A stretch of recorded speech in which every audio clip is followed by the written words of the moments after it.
回は野々市町にあるベトナム屋台飯ムサクさんを紹介します。では中に入っていきましょう。こんにちは。はい、こんにちは。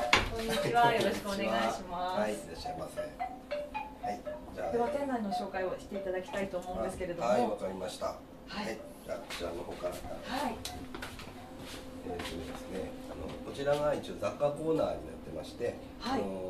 ベトナムの民族雑貨というかそういうものを一応中心に、あと普通の一般大衆的な食器とかそういうものもいろいろ置いて、お客様に見てもらって、もしよかったら買っていただいてというふうな形で置いてあります。あ、そうなんですか。ベトナムのものをこの辺りで見るのはすごく珍しいですよね。そうですね。雑貨屋さん、アジア雑貨屋さんとかもね結構ありますけど、ベトナムの一応専門の民族雑貨ということで、そういうお店にも置いてないようなものもいくつか置いてあります。そうなんですか。すごく可愛いですよね。ベトボンというふうに書いてあるんですけど、ベトボンというのはベトナムの本です。短くしたらベトボンですね。現地の本当ベトナム語で書かれた小説から、ベトナムの観光ガイドから、あとベトナムの歴史の本ですよね。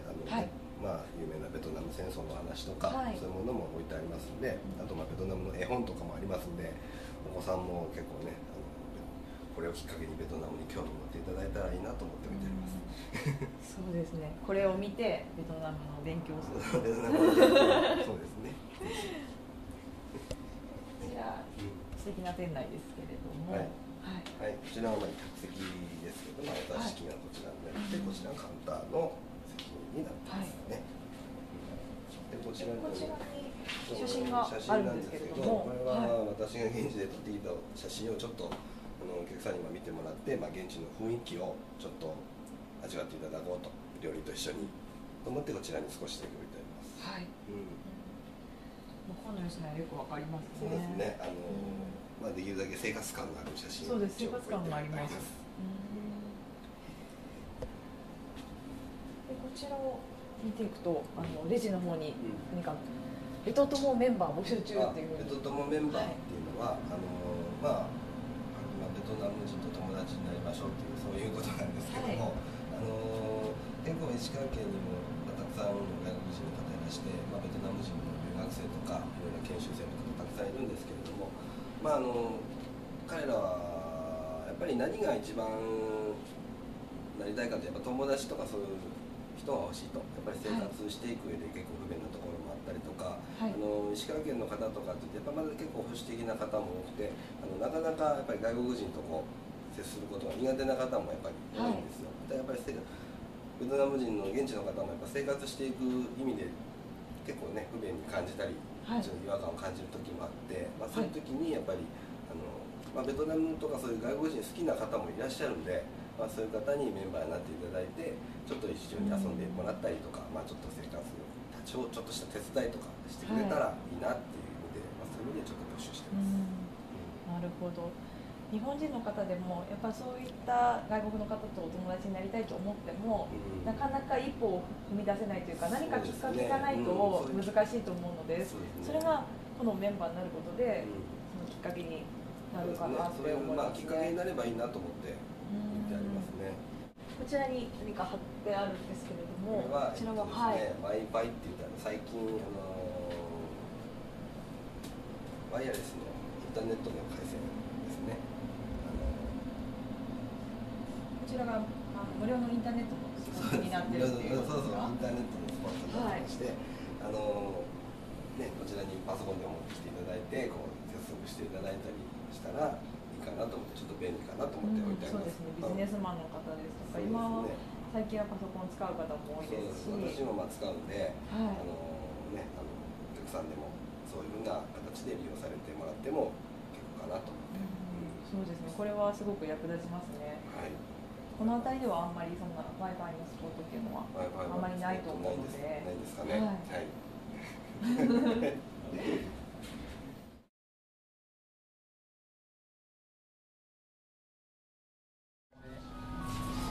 これはのに茶ですね。はい。ベトナムではよく飲みますか？はい、そうですね。お体にいい。体にいい。はものなので、はい。こういう感じですね。はい。これ何ですかね。はい。でこちらはベトナムのエビせんで、ベトナム語でソンポンと言います。お好み焼きみたいですけど、パインセオ。マイシャオですね。お召し方が、はい。当たります。はい。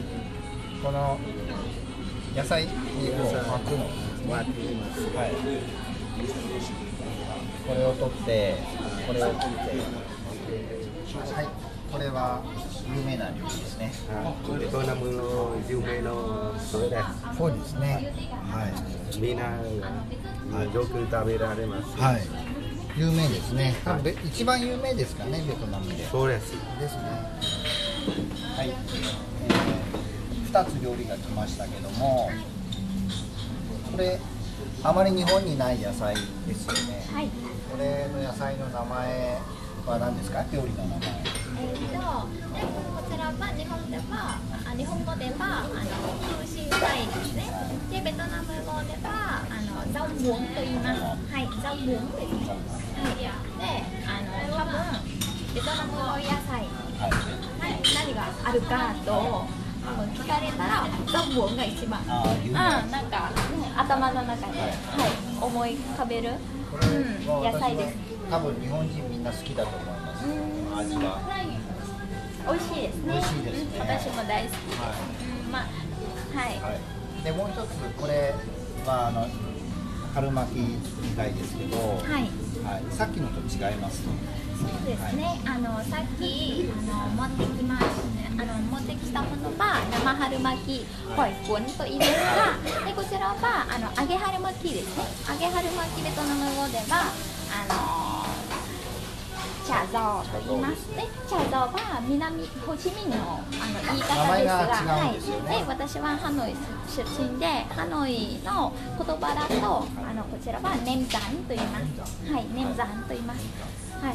こちらもベトナム多分私が一番おすすめしたいものです。はい。私もこれ美味しいと思います。ベトナム人が多分これ嫌いな人が絶対いないと思います。私これ美味しいと思います。同じ料理でも地域で名前が違うということですよね。そうですね。じゃあそのベトナムに行ったらホーチミンに行った時とハノイに行った時はちゃんと名前を覚えていた方がいいですね。そうですね。知ってるからただメニューの書き方が違うですね。そうですね。そうですね。はい。同じ料理ということですね。はい。同じ料理。はい。わかりました。じゃあ食べてみます。はい。